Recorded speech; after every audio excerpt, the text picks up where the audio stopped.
好啦，飲杯。當我戴上呢個呢，咁啲人呢就好好奇，究竟 Me Time Share 搞啲乜嘢呢？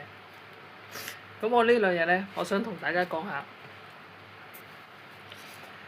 我做咗好多嘢，亦都會遇到一啲阻力啦，唔係困難啦，但係就會慢慢去突破啦。人機合作嘛，唔係人機協作嘛。咁呢，又要適時咁獎勵下自己啦，睇下幾靚。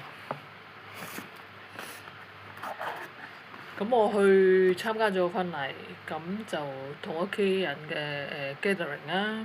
咁跟住就有去圖書館繼續努力啦。